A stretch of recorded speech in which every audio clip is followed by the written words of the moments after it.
Well, here we are on National Weatherperson's Day. And we are persons, last I checked. Happy National Weather Person's Day to you all. On a moment. Okay. You know what? Go ahead and explain National Weatherperson's Day. And are you there? Oh, Here, this is a great. Oh, you're here. Good. No, having some buffering issues. Let me just get my phone down here in case I have to switch to a hotspot. Obviously, they're doing stuff to the internet again around here. So hang on one second. You go explain National Weather Person's Day. I'll be down in two shakes of a lamb's tail. well, first of all, it's nice to have everybody here. And as I said on my own uh, network, if you call it, or my own channel on YouTube, Joe Ray of Weather, which if you have not yet subscribed to, I would strongly urge you to do so. Uh, we can use all the subscribers we can get. We're trying to get up to 1,000. We just got over 600 now. But as I mentioned about an hour or so ago, not just people like myself and Joe, who have been in the business on terms of radio and television Okay. for many, many years, but all of you deserve to be part of National Weather Person's Day because all of you are weather fanatics and weather enthusiasts, and you all should join in with the two of us in this day of days. Uh, I think, Joe, the first time I ever You're heard of getting it, biblical here. huh? You're getting biblical here. We're all persons. Yeah, well, the first time I ever heard of National Weather, and back then it was National Weather Man's Day, and Right. now Weather Person's Day. It was about 30 years ago, I think. Um, and in fact, an old friend of ours, Bill Corbell, and myself, and a bunch of other local radio and television meteorologists were invited. What is the restaurant that where the end of the marathon is every year in Central Park? Oh, Uh, the Tavern on the Green, is it? Cabin Or on the Green. They had a special day, a special luncheon or a brunch planned for all the local weather forecasters about 30 some odd years ago on National Weatherman's or Weather Person's Day. And I know Bill was going to go and I was going to go and we were going to take our wives and everything else. Never happened. Why? That day we had a snowstorm. And oh, so okay. everybody had to bow out at the last minute to take care of their duties reporting about the snow. Well, So I guess it didn't matter then that I wasn't invited, but that's all right. well, maybe what, 30 years ago you were down in the South. Oh, was that where I was? In the Were you down, South? were you in, were you in Corpus Christi or No, were you, 30 years ago would have been 1990. I was at News 12.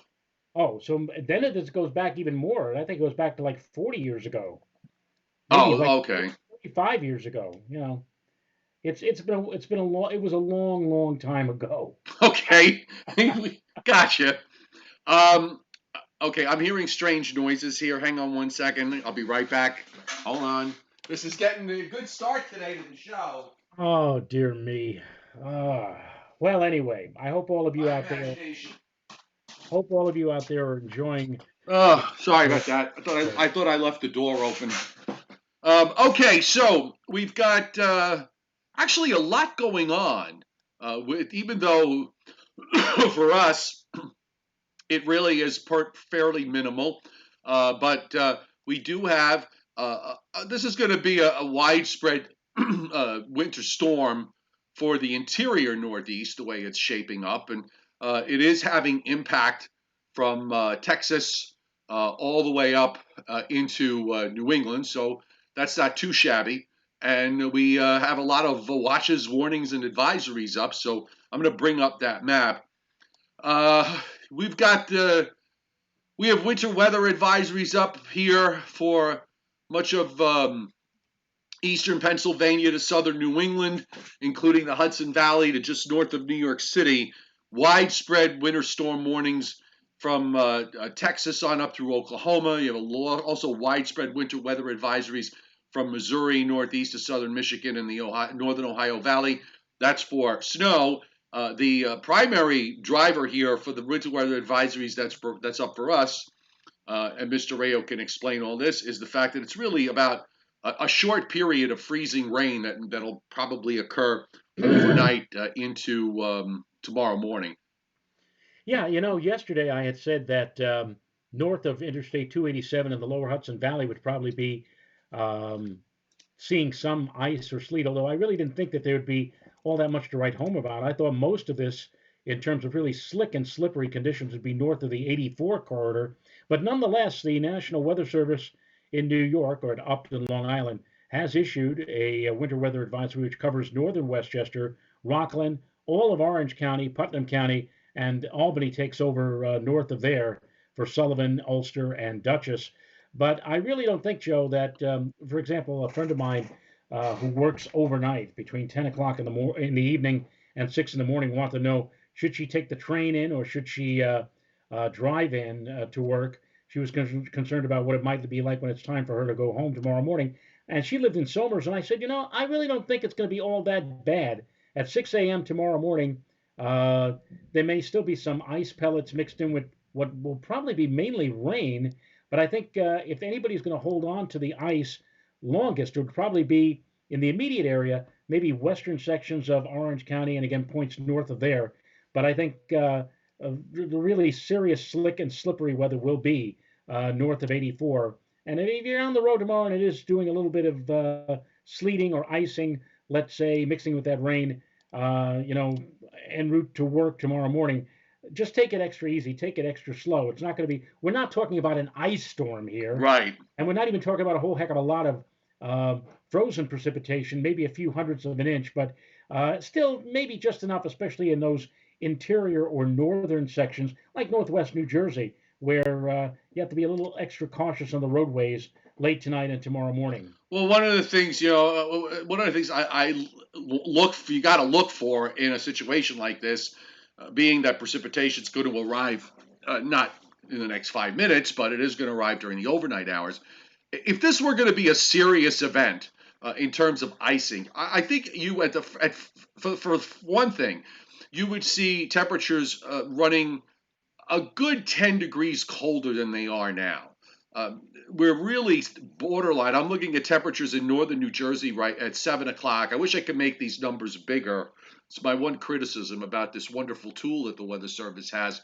They should only be able to make the numbers a little bit bigger so that everybody can see them. So you're just going to have to trust me on this, folks. There is, these temperatures. Yeah, there's a few places where you're seeing temperatures that are down around the freezing mark or a little bit lower.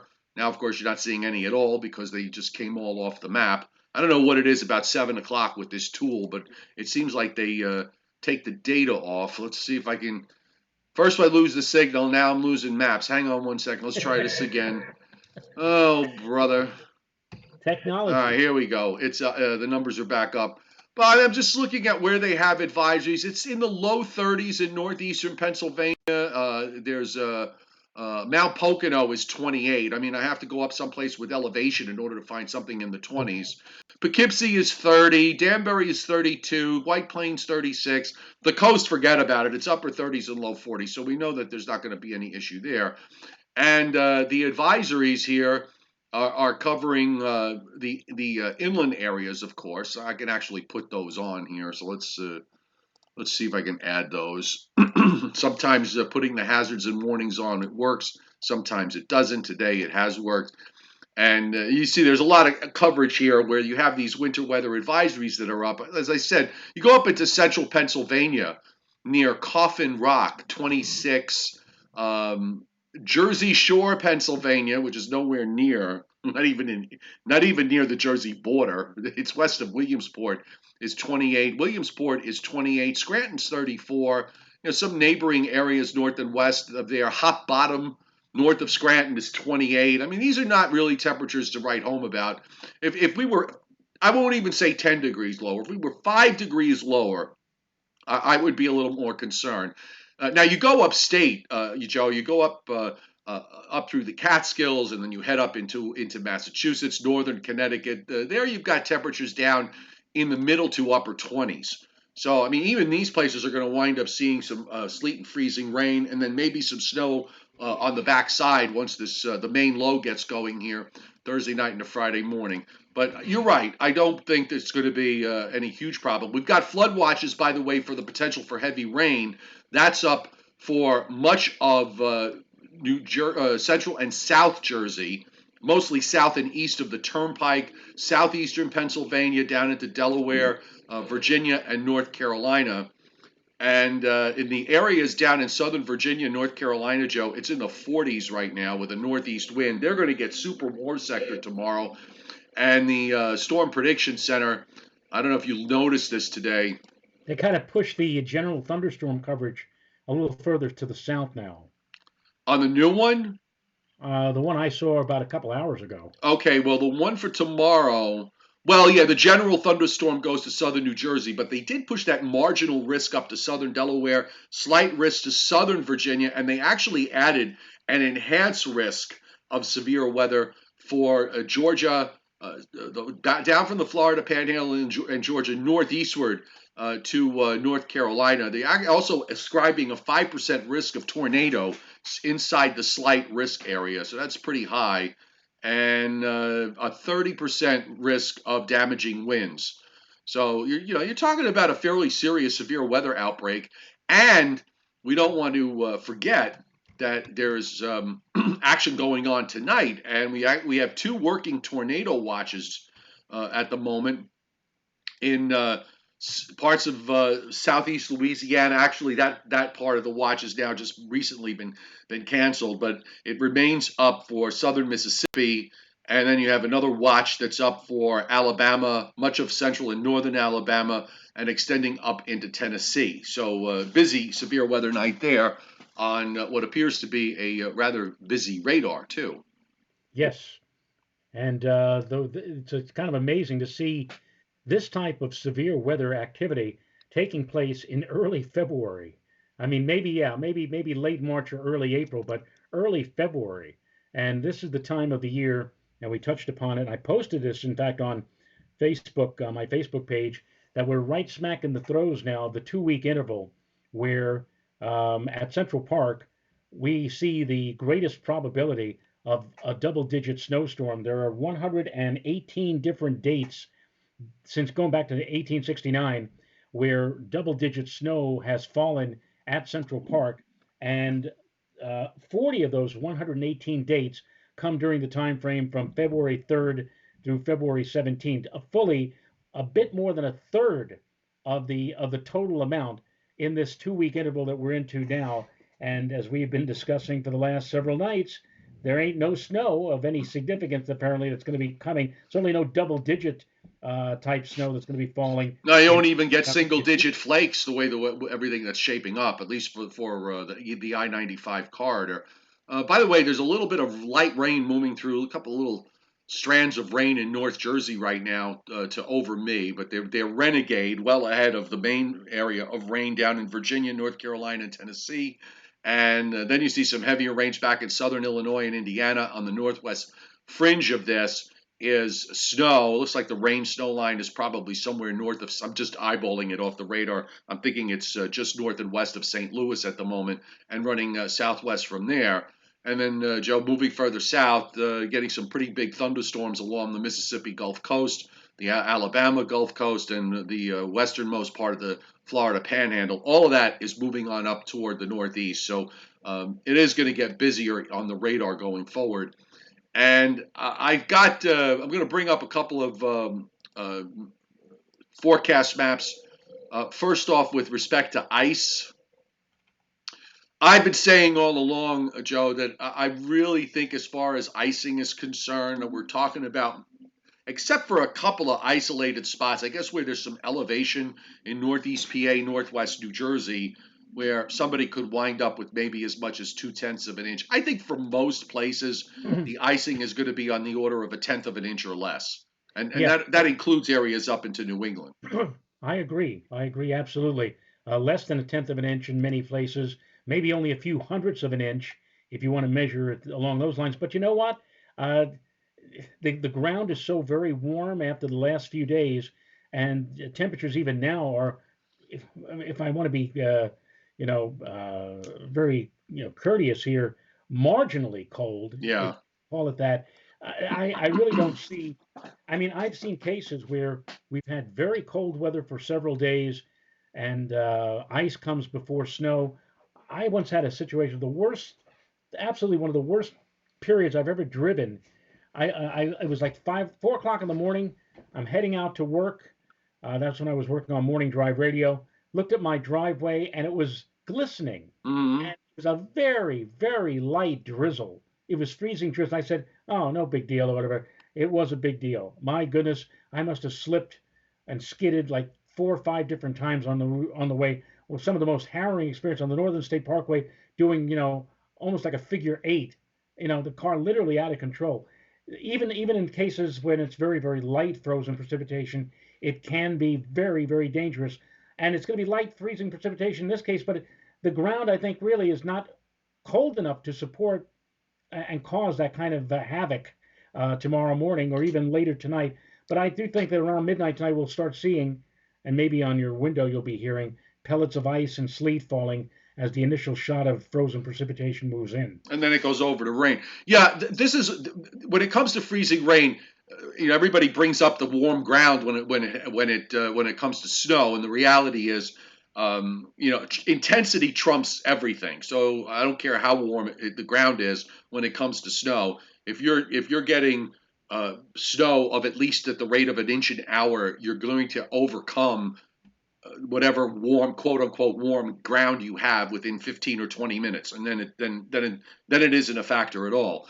When it comes to freezing rain, though, it really does help the cause if you're forecasting freezing rain to have temperatures below freezing, at least a day or two before, particularly when you come off a really, really cold air mass.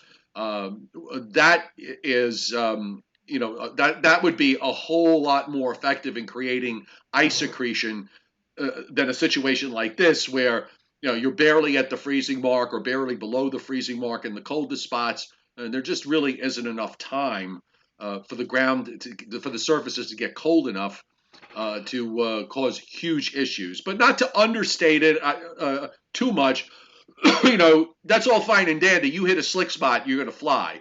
So just be extra cautious if you're in any of these areas. Anytime there's my view is when it comes to forecasting, when you're forecasting freezing rain and ice, and it turns out to be not as bad as perhaps forecast, that's a good thing, not a bad thing. Okay, for snow Yeah, lovers, it's the opposite, but they're in their own world.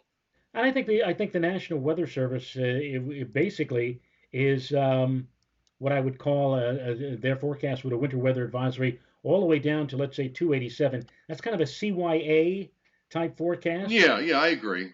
I honestly think that the real problems are not going to occur until once you get up to the 84 corridor. But just to be safe and just to cover yourself, have it down to 287. And meanwhile, south of 287, southern Westchester, New York, Long Island, while I would not rule out even down there a few pellets of sleet mixing in with the rain initially later tonight, it is going to be, for all intents and purposes, a problem as you go well inland to the north and west. And there probably won't be any problems Long Island, New York, southern Westchester with this system, tonight into tomorrow morning. Right, with this second wave, which is going to become a major storm as it moves northeastward, uh, the snow amounts in upstate New York, north of I-90, and then the northern half of Vermont and New Hampshire, and particularly in Maine, north and west of 95. This is going to be a fairly solid snowfall. Altogether, you're probably between whatever snow you get on the front end for tomorrow and whatever you get on the back end for tomorrow night into Friday morning, those areas are going to pick up at least a foot. So that's a solid snowfall there. The 4-inch line looks to run close to Albany to about Binghamton and maybe cutting into a few counties in northernmost PA. Everybody else will be much less. And also in up around Lake Ontario, Lake Erie, southwestern New York, also there's still winter storm watches. They haven't gone to a warning yet in western New York, but they have gone to winter storm warnings up in northern New York, northern Vermont, New Hampshire, and into Maine. And by the way, extending south and west, there hasn't been a whole lot of snow in places like Indiana, Kentucky, and down and through southern Illinois. There's gonna, this looks like a 1 to 3, 2 to 4 inch snowfall. The Weather Service is going 4 in St. Louis, 4 in Chicago. That's down from yesterday. when they had 6. Milwaukee, they had 6. Now they only have 3. And the back edge now is beginning to pull out of Oklahoma and Texas. So just an additional coating to an inch or so in some places there as precipitation is coming to an end. So, this is not too shabby. And by the way, Joe, let's not ignore, Ruthless Goat, who's one of our regulars here, is from Colorado, not too far from Denver. And they got a solid amount of snow. I think he told me, he said he got about 7 or 8 inches. And now, of course, we've got another round of big snows west of I-25, and you're talking about amounts up to 2 feet as you go inland and west. It's also bitterly cold there. Temperatures are down below zero. So if you want to know where the winter cold is, it's there. And big snows also continuing for parts of western Montana and into Idaho. And there's Route 15. I knew it was there somewhere. And also some big snows again up in the Pacific Northwest.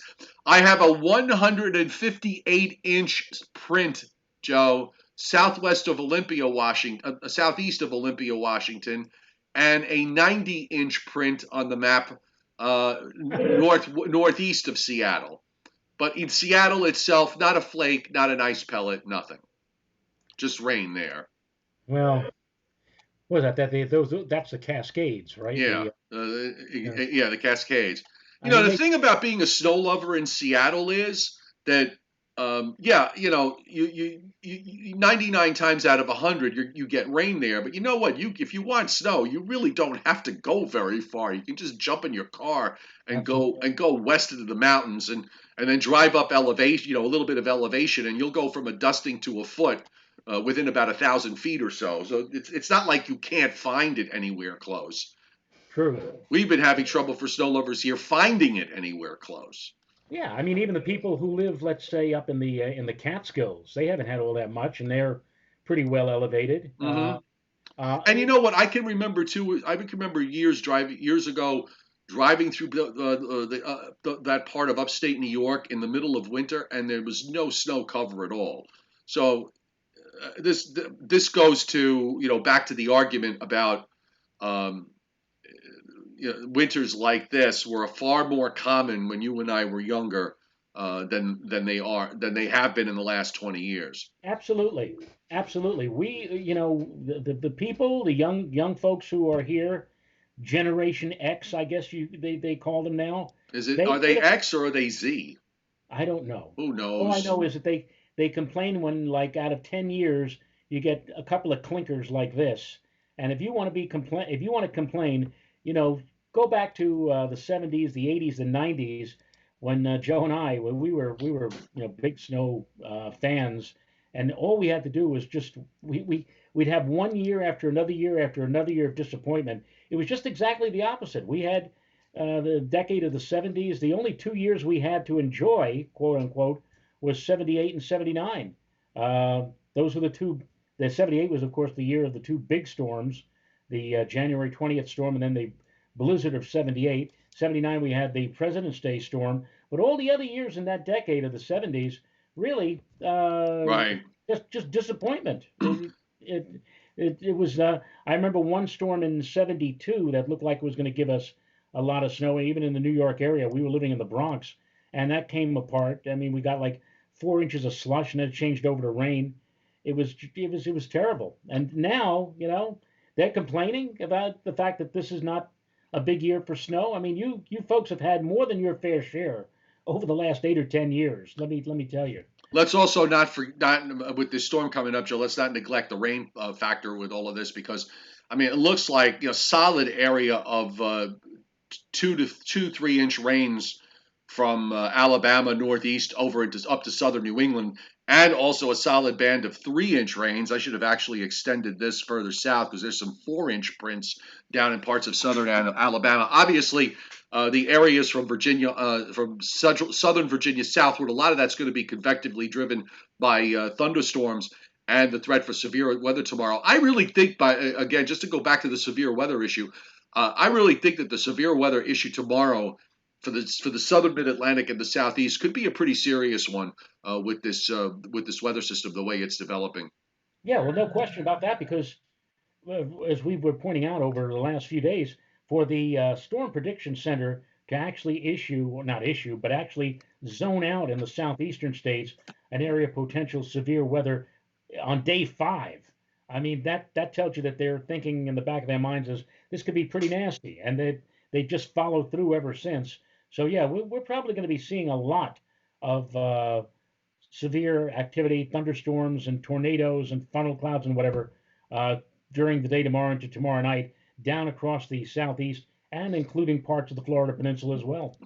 Super negative Pacific North America index is a very, very good severe weather predictor. So when you've got this very deep trough in the west, if you just follow the flow of the clouds on the loop, you have a deep trough out in the west, and you've got mostly ridging here in the eastern part of the United States. This is perfect for tropical air to come up out of the Gulf of Mexico. And where's it going in the stream? It's all going into the southeastern part, into the central and eastern Gulf states, and into the southeastern part of the United States. And this is where tomorrow's severe weather potential is going to be. And of course, with this trough out in the west and the ridge in the east, obviously the cold air is just so minimal. There's no, we've been talking about the fact that just sort of an absolute lack of any kind of Canadian connection in order to bring cold air in, and that's where we're at with all of this. Nothing much has really changed from that standpoint. So let's take a look. I've got the GFS. Let me get the. I do have the new GFS up, so that's good. So this lead wave that's coming out, it's coming into we have the upper high in the east, and this is weakening this I'm sorry, the wave itself is not really going to be doing very much. It's just a lead low that comes out. So you get this area of rain, and you see the front end snow that develops here overnight. The southern extent of the freezing precipitation on the GFS, on the NAM, really doesn't even extend as far south as some of the advisories do. So it's probably more, like you said earlier, Joe, precautionary Right. with regards to putting them up here on the southern end. The first batch goes by. Looks like it changes over to sleet and freezing rain up to about Albany and Western Mass. And now you have the upper trough in the west that's swinging eastward. And this is going to create the main low for Thursday night and Friday. So from this, we wind up with a strong cold front that extends from that low down into the Gulf of Mexico. Here's your severe weather for tomorrow. And of course, you're going to have the northern extent of this with heavy rains that are going to develop on the northern side of the warm front, which is probably going to be sitting somewhere like this. So here you see where I have the warm sector lined up. So that low is forecast to move northeastward. It actually deepens down to a 983 low in central Pennsylvania and then a 970 low in western Massachusetts by the time we get to Friday afternoon. What did you think of the winds here on Friday? I thought it could get pretty windy. Gusts up to 40 maybe, or maybe even some wind advisory criteria on the backside. I'm not too sure if it's going to be that strong, but what I am thinking, Joe, is that with so much lake effect going on up across the shorelines of Ontario and Lake Erie, and with that increasingly strong gusty wind, don't be surprised if after a relatively balmy morning on Friday, that it begins to turn noticeably or sharply colder with the increasing winds Friday afternoon, enough so that some of that activity up near the lakes gets literally driven right down into our area. I noticed the NGM, the NGM, I'm Now, dating myself. The NAM was playing up the possibility for some snow on the backside of this system for later Friday, both the 12 kilometer and the 3 kilometer. Meanwhile, the GFS kind of has it just off to our north and west and not touching us at all. But I think it would be worthwhile to mention the blustery increasing winds on Friday, the colder temperatures, and the possibility for a few snow showers moving on through after again a rather balmy start to the day on Well, Friday. well, the upper trough hasn't come through on the GFS by Friday afternoon. It's still access to our west. So I think that does lend a strong support to your argument. that you could wind up with, maybe a couple of snow showers running around. Further north, it might even be a brief, steadier period of snow. I wouldn't rule it out. You mentioned the 3 kilometer NAM. I have to bring it up, if only because of the fact that um, I really, I was having, it was kind of jaw dropping in a way because of what it did with pressures on some of the earlier runs with this. I don't know whether there's some sort of convective feedback that was going on, where there's so much noise on the models, it just goes crazy, and it starts printing things that uh, you rarely, if ever, see. But Joe, it's got a 9. I can't even read the pressure. Is that a 937 low in central New Jersey? Okay, on the 48 hour. I'm sorry. Yeah. Wait, no. Let me just take a look here. I'm just going to 980, 977 over um, near Salisbury at 14. See, the 3 kilometer NAM is a whole lot slower. A 970 low at 11 o'clock in the morning over the Delmarva Peninsula. Looks like a 963 low just east of Cape May, and a 964 low at 1 o'clock in the afternoon, sitting right over New York City. And then it kind of jumps around to the east, southeast of, just south of Nantucket, a 966. Then the next one is a 958 in central Connecticut. It's probably got, and I'm looking at how it has the isobars drawn. It looks like there's multiple multiple lows that are out there, and an incredibly tight pressure gradient. If this is real, Yeah. there's going to be some bursts of wind. I don't really know. Every once in a while we get one of these situations where you wind up with gravity waves, where you get these impulses that run out, and all of a sudden somebody winds up getting a gust of 60 or 70 miles an hour. I'm not forecasting that. The NAB 3 kilometer looks like it wants to do that with all these vortices, but I'm having a difficult time with it. And I'm also having a difficult time with the fact that the NAM 3 kilometers got snow down into southeastern Pennsylvania and almost into northern Delaware on the backside. And that really doesn't happen very often. So um, I don't know. It just seems like it's a little bit overdone to me. When I saw this morning, I said to myself, this kind of reminds me in a way, and only someone like yourself, Joe, and myself, and people who have been doing this now for a very long time. You may remember back in the day, occasionally the LFM and even the NGM, it would come out with a map, let's say the 36-hour map, and it would have like an exceedingly wound up low somewhere on the map, and Right. saying like, I said, what the heck is this all about? And it just throw the whole sequence, the whole model into disarray, and you'd have to just completely ignore that. You say, well, something didn't quite feed in properly on the computer. Uh, Correct. I see these tight isobars, and I see all this snow on the backside here, and I'm saying, what the heck is this all about? I mean, I'm certainly not gonna call for 1 to 3 or 2 to 4 inches of snow Friday afternoon and evening on the backside of this thing going No. past.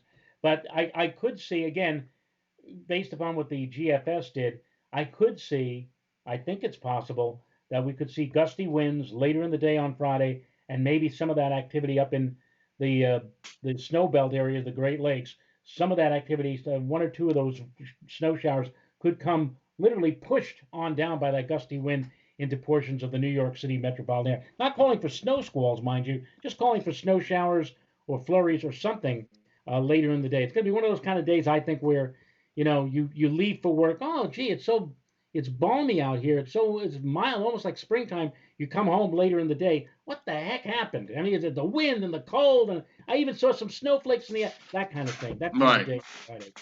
So I'm on the upper air for the long range in our daily futile search over the next 16 days to find any hint of any change in this unrelenting pattern. And looking I've already jumped to Friday, where we have actually in this pattern, as troughs pull out and new ones develop and come in, you get these moments where some cold air returns. And if you look at the jet stream set up Friday, it's set up to bring down some colder Canadian air. That's where I have the sea. And of course, when you look at the overall flavor of things, the fact that the Arctic air, the really Arctic air, is locked up in the Arctic, where it's kind of you might say that's a logical place for it to be, but in the wintertime, it's all about displacements of air masses, and it ain't happening this year. So that's what we have going into the weekend. Now, we were talking a couple of days ago about another shortwave trough that was going to approach maybe for Saturday night and for Sunday. And the problem is that while you can see it here, it's very broad. It's kind of embedded in the flow. It's almost hard to find. But what's happening is that you've got another shortwave that's dropping down into the west, and that actually forces a ridge to start to build up in the eastern part of the United States just as that shortwave goes by.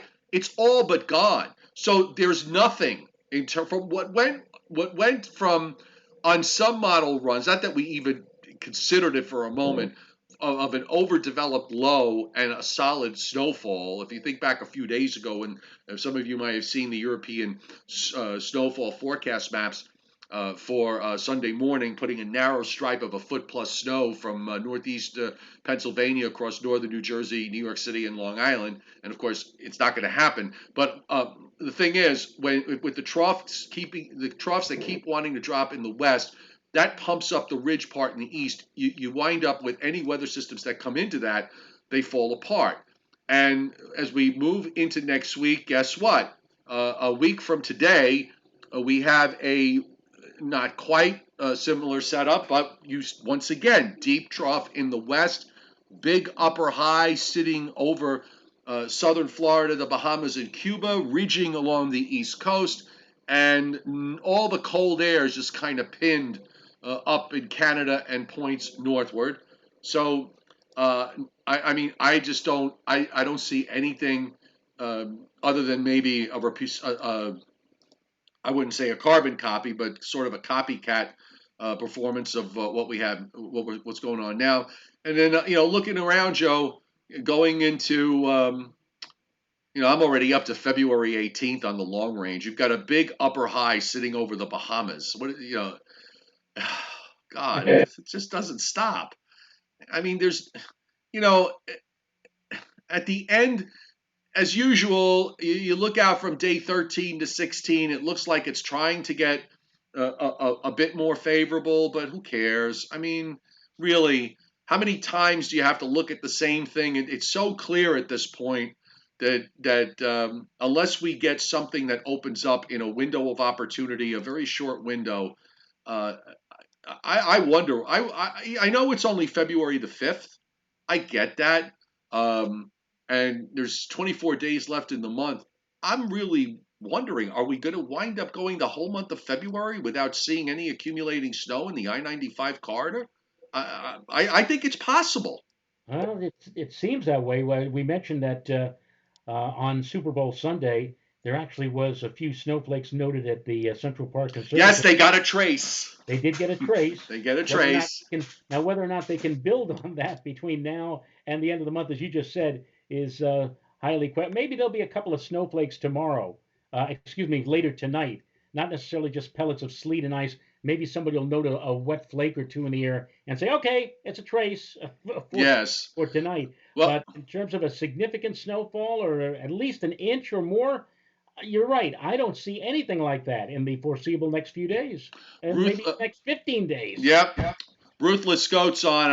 We're both back on full screen. He says it's quite the statement of the current climate when everyone is so excited about a little ice changing to rain in the dead of winter and in the Northeast, which is historical for bad weather. Yeah, you're correct, Ruthless Goat. We usually winters like this don't happen very often. Um, but when they do, for anybody who likes winter weather, it's absolute torture. Yeah, it all came for a lot of us. This all came at the very beginning of December. It being the snowfall. I mean, 22 inches in Albany. We had about 6 inches up here where I am. Even the city picked up the city picked up the lion's share of the 4.8 inches that they have recorded so far, the lion's share came at the very start of December. There has hardly been anything in New York City since. And again, here we are in the early part of February with no sign, no signal whatsoever. At least a couple of years ago, when we were seeing the potential toward the end of February of the splitting of the polar vortex, was it last year or Right. 2 years ago? Well, 2 years ago, the splitting of the polar vortex in mid-February, that went into the March with the four nor'easters. Right. Well, Last year it split in late January, but it never coupled down to the surface, to the bottom part of the atmosphere. It just, the stratosphere did its own thing. That split never coupled down to the bottom. We had that unrelenting Pacific jet, and that just continued through February and into March. but at So least we were able to offer even last year. Remember, we had back-to-back significant snowfalls. We had a couple of days in March last year. We picked up 4 inches on one day at Central Park, 5 inches on the other, and we could see that coming a good length of time before that happened. We were able to at least offer all of our viewers something like, yes, there is a chance, there is a shot, there is right, light at the end of the snow tunnel or snow darkness tunnel. But we can't offer any of you anything like that in the no. foreseeable next 10 or 15 days, maybe in March. I don't know, but it looks like, Joe, I agree with you. I think we could very well see in this month of February no more than a trace of snow at Central Park unless something drastic happens. Carry the conversation on. Maybe go to the chat board, see what people are saying. I got to run upstairs because I'm hearing somebody on the other floor. I'll be back in a minute. Oh, well, Okay. all I'm right. Well, sorry. So oh, it'll be the Joe Rayo show for just a short time until I can figure out whose footsteps are there. If I don't come down in 5 minutes, start to worry. All right. Okay. all right. Well, let's see who's on the chat board tonight. Of course, our old friends Timothy Veltman is there, and Sue Cunningham, Shelly Man Studios. A lot of the people here that some of you I see on my YouTube page when I turn on and do my short fused updates during the mid afternoon. I see a lot of these names, but I have not seen a number of people here that are new to me. Scott Briller, of course, here, and let's see, Mark G, Delaware Water Gap. Throw out some questions, see if I have anything. Let's see, David Schwartz, Old Farmer's Almanac is going to crow how they predicted the. Are you back already? Keep going. Are you? I'm figuring, boy, I've got a whole lot Keep of. going. Uh, Go all right. ahead. David Schwartz says Old Farmer's Almanac is going to crow on how they predicted that the I-95 corridor from D.C., Baltimore to Boston would be warmer than normal and wetter than normal, rain. Well, it was interesting. They said that last year, and the only way they were able to crow about last year was that despite the fact we had some extremely cold weather in late January and February and even on into March, December into much of January was so incredibly warm that kind of balanced or made it warmer than it really was. Uh, they managed the winter last year managed to be about a degree or so warmer than normal, and they were crawling. I said, well, we called for an above normal winter, even though last winter, Joe, in late January into February, we had places wind chills of like 50 and 60 below zero. We haven't even seen that this year. Well, we had We that had one the that one snow. Arctic we had that one Arctic blast in the beginning of the month that It's came crazy. came in quick and came out quick. Thank Uh you, Mark. Thank you, Mark G, for the Go Rayo. yes, and Scott Briller hit super chat. I've got some Jeopardy stuff for you, so just give me a second. I've got to first of all, I have to come back onto the screen. You're up in There the I up. there I am. You're up there, aren't you? You're over Yeah, I there. know I'm up there on your corner, but Yeah. I'm talking on the double box. Yeah. Um, of course, I need to load. There we go. It's loading slowly here. Oh God, come David on. Schwartz wants to know who was upstairs, Joe C. Oh, nobody. I'm hearing things. Oh, all right. There was one point today, Joe, where I actually forgot what day of the week it was, and I couldn't remember what day of the week it was. I was not happy. I was in uh, Hannibal this morning. I every Tuesday night I put my garbage pail at the end of my driveway, and the people who collect the garbage here in the Putnam Valley area have a machine. They come up it's amazing. It's like a crane. It grabs your garbage pail, picks it up, and it tosses all the garbage into this big, you know, area in the back of the truck. I was awakened this morning at 8:30 out of a sound sleep. I had to get up anyway, but the phone rings and it's the garbage company telling me that next week would I please put my garbage all the way at the end of the driveway. Apparently, I had it too far in or just enough in so that the thing that picks up the garbage pail couldn't reach out and get it. So what they had to do is the guy had to get out of his truck and actually pull the garbage pail over so that the machine could reach the garbage pail and pick it up. And I said, all right, yeah. thank you so much. I'll remember next week. and All and right. you'll gift wrap it for them too. Okay, so the category tonight is big cities. The Jeopardy answer is this city, with a population of at least 100,000 people, has had the most snow this winter. Good luck. Do do do do. We're talking about in the in In the Northeast.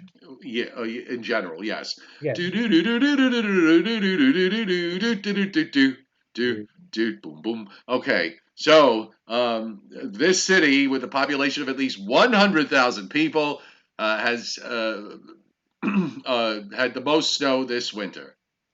I don't think Albany has that many people. I would say right Oh, at the top sure of they my do. head. Albany's got 100,000. You really? It's got to be. It's a state capital. It's the state capital, Joe, but the after New York, the biggest city is I think Buffalo, All and right. then Well, comes but Albany's had a big revitalization in the last 5 to 10 years. So it's I gotta believe that it's over a I hundred would say I thousand. would say I'd say it would be Albany. If it's 100,000 people, I'd say Albany. The answer is what is Rochester? Rochester. Now that you've asked me though, okay. So here's the second one. Okay, and this category is coldest daytime high, and it's about this winter in New York City. What in New York? What has what ha, the this day has had the coldest daytime high this week this season? What would the daytime high is what I'm looking for. So it happened on uh, since the first day of winter. Okay, since December 19th, well, roughly December. Let me start this again. Forget I said that. Since since December 19th, the coldest daytime high so far this winter season.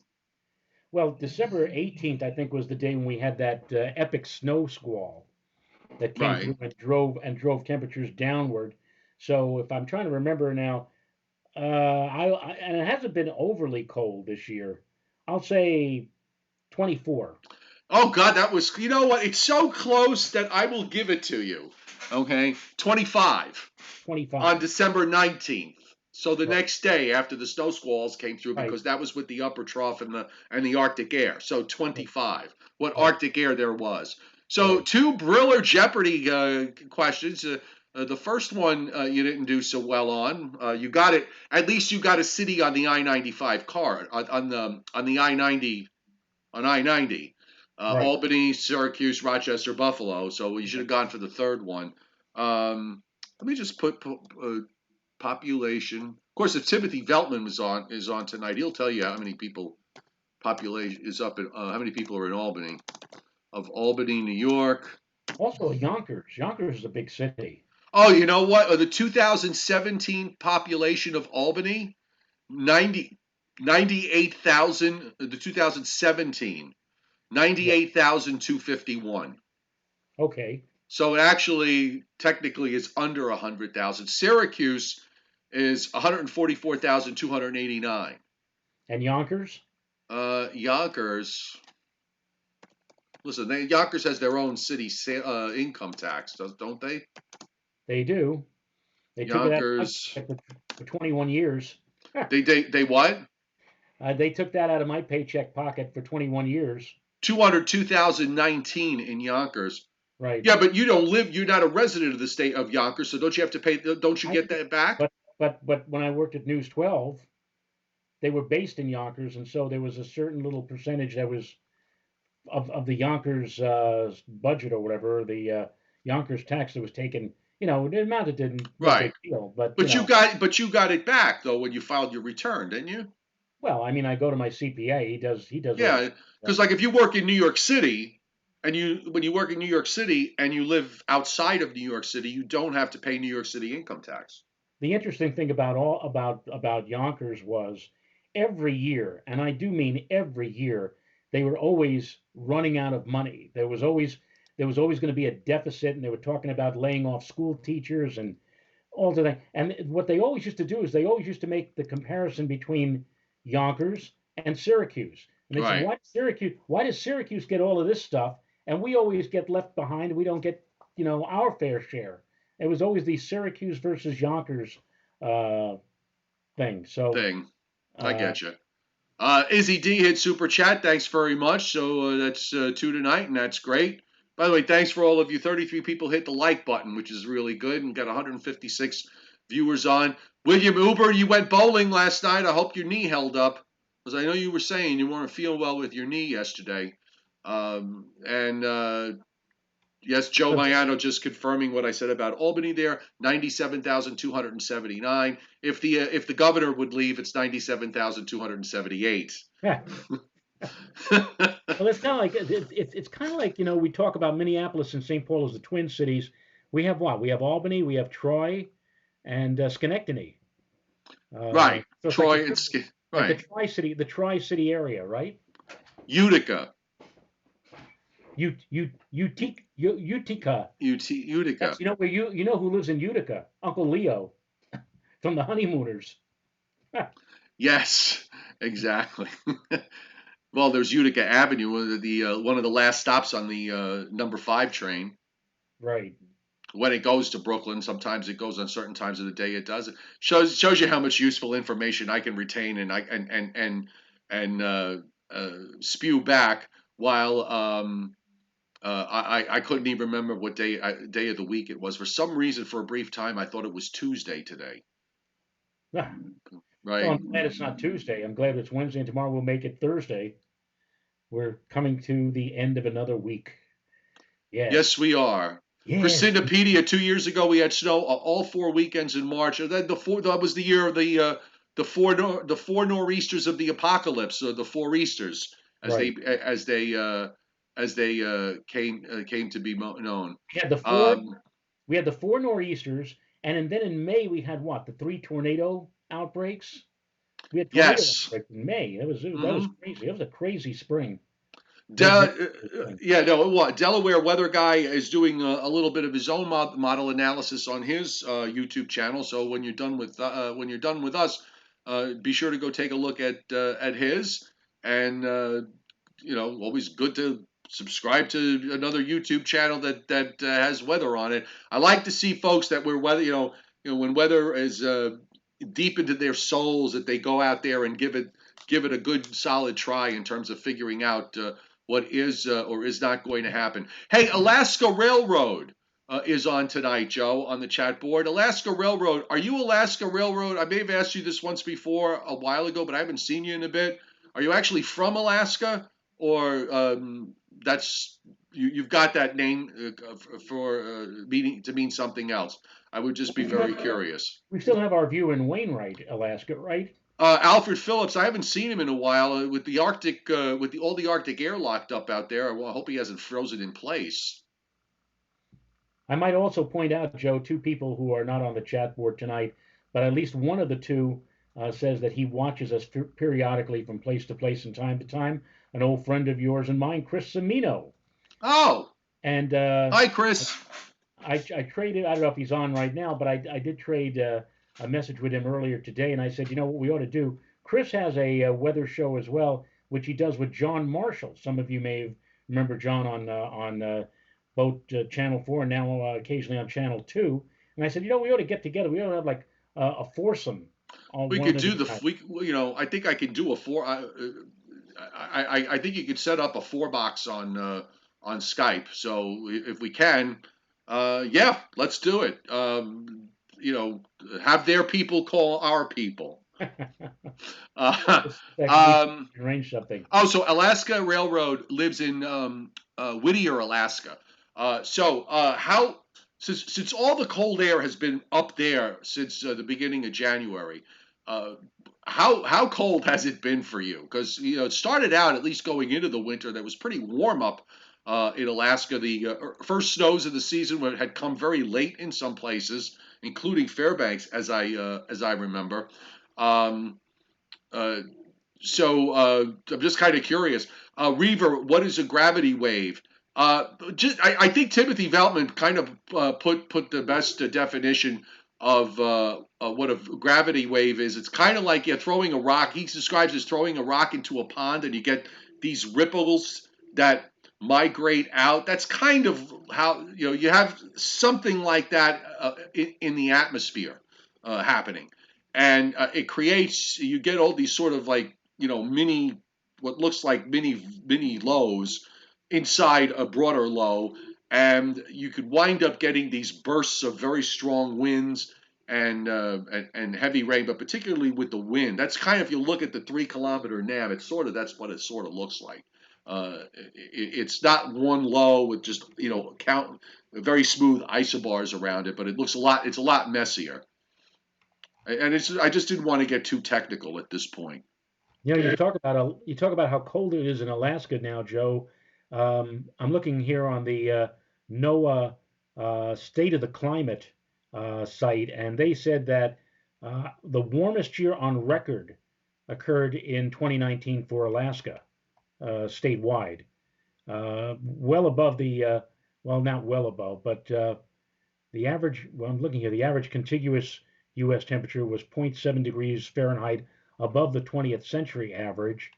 And I'm looking here for Alaska, but that's one of their headlines is that last year it was the warmest year ever. Yeah, Alaska had its warmest year on record with a statewide average temperature of 32.2 degrees Fahrenheit, 6.2 degrees Fahrenheit above the long term average, surpassing the previous record set in 2016. Wow. So, Well, 4 of the last 6 years across Alaska have been record warm for the state. I can't even pronounce some of these names. Utgigavik, Kortse Blood, Fairbanks, Salmon, Bethel, Anchorage, Northway, McGrath, Kodiak, Cold Bay, each experienced their warmest year on record, record to near record warm. So all of this happened last year, and how the worm can turn, because right now they are just about as cold as any place in the North American continent. So um, Scott weather's Briller just said that Barrow right now is 36 below. So that's where Alfred is. yeah. Okay, so it's a vertical gravity wave. I'm just going to read Wikipedia off the. They worded it, probably better than I could. A gravity waves are a mechanism that produce the transfer of momentum from the stratosphere to the from the troposphere to the stratosphere to the mesosphere. So it's a vertical wave as opposed to a horizontal one. Um, blah, blah, blah, blah. Just rolling on here. I have to give a course on a gravity wave. Okay, it's too what, folks, because it gets really complicated to alert. There's actually there's a few good definitions on there if you Google it. The bottom line, yes, is a gravity wave is nothing more than a wave that's moving through a stable layer of the atmosphere. Is what is and I guess when that happens, you wind up getting, as I described. Sometimes you get into these big bursts of wind that occur in storm systems like this. But that's it. We'll just leave it at that. Before I dig myself into a deeper hole. You want me to bring up a derecho now? No, let's not go there. We'll go there when they're on the map. You know Okay. what it is? You get Joe. It's like I'm trying to rack my brains remembering stuff that comes up every 15 or 20 years. Is not an easy thing. No, no, of course. I have to go back and reread a few things. So, any astronomical stuff that we need to know about? No, it's nothing. It's fairly quiet right now. I did see on the chat board Kirk Douglas passed away, Yes, uh, 103. 103 years old. So yeah, so that leaves I think Olivia de Havilland is 103, and she's still with us. There's also a And singer. Kirk's wife, by the way, is 101. I believe she's 101, and she's still alive. She was once on the panel of What's My Line when it was a network show back in the 60s. And I don't know why it was Mrs. Kirk Douglas and not Mr. Kirk Douglas, but they treated her very well. She played the game very well. Walter Cronkite, the funniest thing of that whole show, Walter Cronkite was the mystery guest. He signed in. They're trying to determine who is the mystery guest. Is he on television? He's on radio. He's in news or whatever like that. And finally, Mrs. Kirk Douglas asks Walter Cronkite, "You say you're in television. Do you have a series?" And there was like a bit of a chuckle, and Cronkite like thought for a second. He said, "Well, sort of." Well, that's the way I am. Sunday, December 20. um, oh boy, Reaver, I did not stream the library appearance yesterday at Sachem. You know what? The last time it was a daytime appearance for me, and I'm finding that it's kind of hard for me to run a live stream and do the library talk at the same time. So I decided not to stream it. I had thought about recording it, which is actually pretty easy for me to do. All I got to do is hit a record button and bring up Screencast-O-Matic, which is what I use when I do my weather in fives in the morning. But I just kind of decided that I wanted to, you know, not overburden myself with all this other extra technical stuff, considering that I was going through technical hell for the last 2 days with my internet. So I just left it there. I guess there's nothing else to talk about, is there? Chuck Cardillo says what he hates about averages. If one year the average 6 degrees below, and the next year is six above, and then you have an average 2 years, and there's nothing average about it. Well, Chuck, you're right. And the thing is, with weather especially, the averages are so deceptive because when you look at the numbers, and I pointed this out when we were looking at some statistics at my library at the library talk yesterday, Joe. You have these normal numbers, and when you look at the actual numbers, you are hard pressed to find any years where you hit those average numbers. So for the vast majority of the time, 99% of the time, you're either going to be above normal or below normal. It's very, very rare that you wind up being straddling the midpoint. It just Or, hardly ever happens. or as the late great Tex Antoine used to say, normal is pretty abnormal. That's true. And normal is what's normal for you, Right. which was part of an old laxative commercial. Oh, Although I remember the phrase, I do not remember the product. I don't know if it was well, X-Lax was the one that was the notorious advertiser. Maybe it was one of their slogans. right. And they were supposed to kill off the planter's peanut.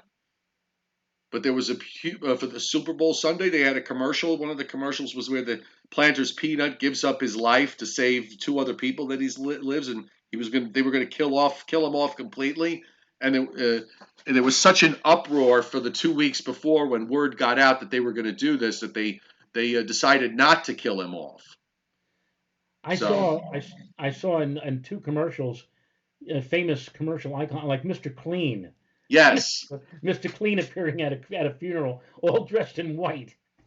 Then of course there's Mrs. Clean from the old wacky packages. Mrs. Clean. Mrs. Clean will mop the We'll floor mop the floors with Mr. with Clean Mr. Clean. if she If can find him. she can.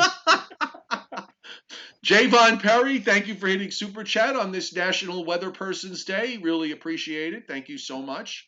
And it's 8:05, so I think we can say goodnight. I think so too. Considering we had really nothing to work with weather-wise to talk about, I think we did pretty darn good going this long. I think so too. Hey, Joe Rayo has his short fuse update, so if you haven't looked at it, go to his channel, Joe Rayo Weather, and be sure to subscribe to that. Also, tomorrow morning, Weather in 5, which I usually do sometime before 9 a.m. To give you a roughly 5-minute look on what's going on weather-wise in the world. And Joe and I will be back tomorrow night at 7 o'clock Eastern Time for another record-breaking, award-winning Joe and Joe Weather Show. And thank you to Jalon Perry, who says, "Bye, winter. Happy National Weather Day," and kicked in a couple of bucks. We thank him for that. Yes, thank you so much. So we're done here, folks. Have a great night, and we will see you tomorrow.